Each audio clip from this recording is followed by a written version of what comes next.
wrong, God knows. I always felt partially responsible because I was the one who told him about the real estate deal, encouraged him to invest.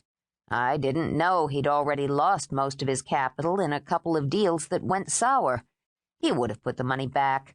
Link would have found a way, always did.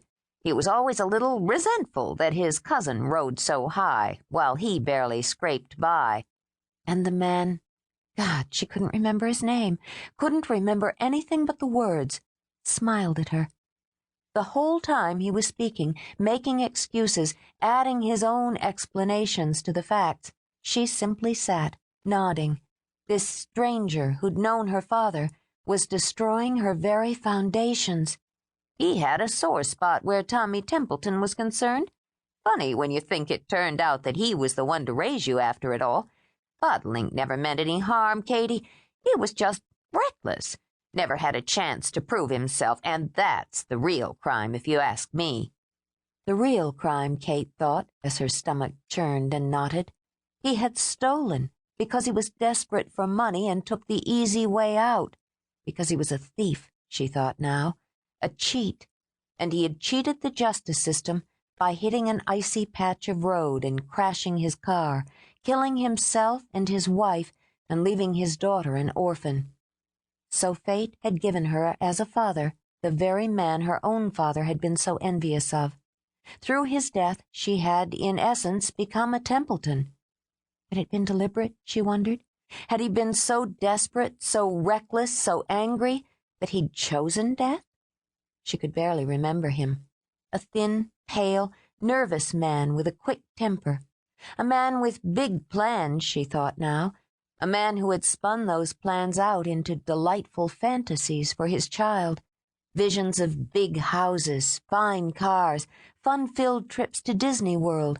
And all the while, they lived in a tiny house just like all the other tiny houses on the block, with an old sedan that rattled and no trips to anywhere. So he stole, and he was caught, and he died. What had her mother done, Kate wondered? What had she felt? Was that why Kate remembered her most, as a woman with worry in her eyes and a tight smile? Had he stolen before? The idea made her cold inside. Had he stolen before and somehow gotten away with it? A little here, a little there, until he'd become careless? She remembered arguments, often over money, and worse, the silences that followed them. The silence that night, that heavy, hurting silence in the car between her parents before the awful spin, the screams, and the pain.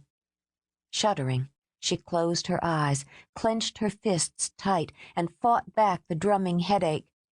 Oh, God, she had loved them. Loved the memory of them.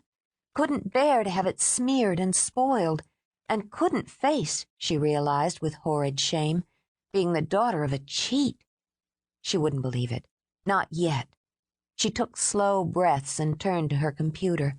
With mechanical efficiency, she accessed the library in New Hampshire where she'd been born and had lived for the first 8 years of her life. It was tedious work, but she ordered copies of newspapers for the year before the accident, requested faxes of any article mentioning Lincoln Powell.